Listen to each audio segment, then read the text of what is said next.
Class 6th students, today I will teach you in moral science subject the chapter 7, The Ungrateful Goldsmith. Goldsmith means सुनार. एक गांव में एक गरीब ब्राह्मण रहता था और वह कोई काम उसके पास नहीं था. एक दिन उसने उसके बच्चे और वाइफ और वो भी कभी कभार भूखे तक रह जाते थे. एक दिन उसने फैमिली को बिना बताए ही घर छोड़ दिया. बहुत दूर तक चलते चलते वह थक भी गया, प्यास भी लगी, भूख भी लगी. तो उसने सोचा कि एक कुआं दिखा उसे और उसने सोचा यहाँ से मैं थोड़ा पानी पी लेता हूँ. तो उस कुएं में उसने देखा कि एक टाइगर, एक मंकी, एक स्नेक और एक आदमी फंसे हुए हैं. उसे देखते ही टाइगर ने कहा कि मुझे निकाल दो. तो पहले तो ब्राह्मण घबराया और उसने कहा कि तुम्हें निकालने से तुम मुझे खा जाओगे. तो टाइगर ने कहा नहीं, मैं प्रॉमिस करता हूं कि मैं ये तुम्हें नहीं मारूंगा और मुझ पर विश्वास करो. ब्राह्मण को दया आ गई और उसने रस्सी फेंकी और टाइगर को बाहर निकाल लिया. टाइगर ने प्रॉमिस किया कि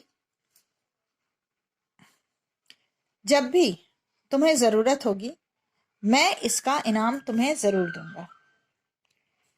ग्रेटिट्यूड एंड डिपार्टेड, और वो वहां से चला गया. फिर ब्राह्मण ने मंकी को निकाला.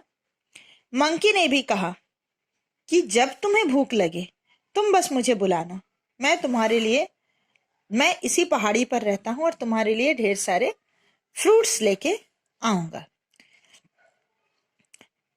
तीसरा मौका था स्नेक का. स्नेक को भी उसने निकाला. स्नेक ने कहा कि मैं तुम्हारे लिए क्या कर सकता हूं, लेकिन मैं जहरीला क्रीचर हूं, लेकिन मैं ये प्रॉमिस करता हूं कि जब भी तुम्हें मेरी जरूरत होगी तुम मुझे पुकारना, मैं तुम्हारी मदद के लिए आ जाऊंगा. The Brahman helped the snake also and get out of the well. Before slithering away, the snake told him. ये उसने कहा कि मैं जब भी तुम्हें मेरी जरूरत होगी मैं जरूर तुम्हारी मदद के लिए आऊंगा. The Brahman was just about to leave when the man inside the well pleaded with him. Please save me. जैसे ही वो जाने लगा ब्राह्मण, तो अंदर जो आदमी फंसा था वो भी चिल्लाने लगा. Since he was the only one to be rescued, the Brahman helped him also to get out of the well. The man thanked him and said, "O Brahman, I am very grateful to you. I am a poor goldsmith." मैं गरीब सुनार हूं और मैं तुम्हारा बहुत एहसानमंद हूं. मैं पास के ही शहर में रहता हूं. जब तुम्हें मेरी जरूरत होगी तो मैं तुम्हारी मदद जरूर करूंगा. Pleased that he helped all the four of them, Brahman continued his journey. ब्राह्मण अपने रास्ते जाने लगा. Maybe it was his misfortune, but he just couldn't find any job.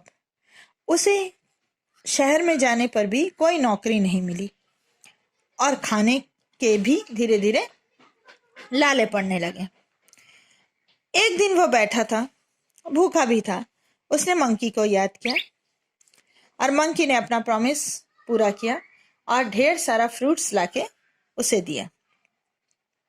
फिर वह ब्राह्मण पेट भर उसने फल खाए और टाइगर के गुफा तक पहुंचा. टाइगर की गुफा में जाने के बाद टाइगर ने भी उसे बहुत अच्छे से स्वागत किया और उसे ढेर सारे गहने दिए, प्रेशियस ऑर्नामेंट्स. द ब्राह्मण wrapped all his gifts in a cloth, thanked the tiger and left the place. ब्राह्मण एक पोटली में उसने सारे गहने बांध लिए और उस जगह से चल दिया. He now wanted to sell all these ornaments and return to his home. वो सोच रहा था कि ये सारे गहने वो बेच देगा और अपने गांव वापस चला जाएगा, घर वापस चला जाएगा,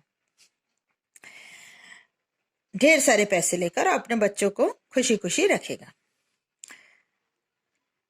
और वह तब वो कहाँ गया? उस सुनार के पास गहनों को लेकर. On seeing the ornaments, the goldsmith said to the Brahman, I will definitely help you, but these ornaments have to be tested for their purity. मैं तुम्हारी मदद जरूर करूंगा, लेकिन मैं इस गहनों की पहले टेस्ट करूंगा कि वह प्योर हैं कि नहीं. I will therefore show these to another goldsmith. मैं दूसरे सुनार के पास इसे ले जाऊंगा. Till then, please wait here. तुम यहीं पर रुको. लेकिन उस सुनार ने क्या किया कि वह राजा के पास चला गया और उसने कहा कि एक आदमी आया है जो ढेर सारे गहने लेकर आया है, और वो भी जो आपने प्रिंस के लिए बनवाए थे, और आपका लड़का जो कि अभी तक लापता है. I have asked the man to wait in my house. मैं उसे अपने घर में रुकने के लिए कह के आया हूँ. मुझे लगता है कि उसने आपके बेटे को मार दिया है या अरेस्ट, और आप उसे अरेस्ट कर सकते हैं. The king immediately ordered his soldiers to capture the Brahman and throw him into the prison. राजा ने तुरंत ऑर्डर दिया और उसे जेल में डाल दिया. बेचारा ब्राह्मण, उसे कुछ भी समझ में नहीं आया. जब भी वो सोल्जर्स से पूछता, don't pretend to be good, soldiers बोलते कि तुम अच्छा बनने की कोशिश मत करो, तुमने हमारे राजकुमार को मारा है और सारी ज्वेलरी लूट ली है. That is why you are in prison, इसीलिए तुम जेल में हो. Brahmin did not know what to do, क्या करें. But then he thought of the snake, तभी उसे सांप की याद आई और स्नेक पहुंच गया. स्नेक को उसने कहा कि मेरी मदद करो, और वह पहुंच गया. उसने कहा कल मेरी डेथ सेंटेंस मतलब मौत के घाट मुझे उतार दिया जाएगा, तो मुझे बचाओ. स्नेक ने थोड़ी देर सोचा और कहा, मेरे दिमाग में एक आइडिया आया है, तुम अपनी हिम्मत मत खो. मैं आज रानी को काटूंगा, queen's chamber, and bite her very slightly, बहुत हल्का सा काटूंगा, और तुम्हें मैं एक मंत्र सिखा के जा रहा हूं जिससे उसके शरीर का जहर तुरंत गायब हो जाएगा. ऐसा ही स्नेक ने किया और फिर वो राजा तुम्हें छोड़ देगा. स्नेक ने क्वीन को काटा और king, she had lost conscious, और वो रानी बेहोश हो गई. जब राजा आया, कोई भी फिजिशियन उसे ठीक नहीं कर पा रहा था. The king therefore announced a reward for anyone, और उन्होंने, राजा ने तुरंत कहा कि जो रानी को ठीक कर देगा उसे मैं रिवॉर्ड दूंगा. ब्राह्मण was immediately released. ब्राह्मण ने कहा कि मैं कर सकता हूँ. ब्राह्मण को तुरंत छोड़ दिया गया और वह क्वीन के पास गया और उसके हाथों को, palm on the queen's forehead, the poison drained. जैसे ही उसने अपने हाथों को रानी के सिर पर लगाया, उसका जो जहर था वो उतर गया और वह ठीक हो गई. The king was very much pleased with the Brahmin. The Brahmin then told the king how an innocent person like him. तब ब्राह्मण ने राजा को सारी बात बताई और कैसे वो जेल तक पहुंचा. He told the entire truth to the king, and the king found out that the goldsmith was the real culprit. और तभी उसे समझ में आया वो जो सुनार था वह ही सच में गलत था.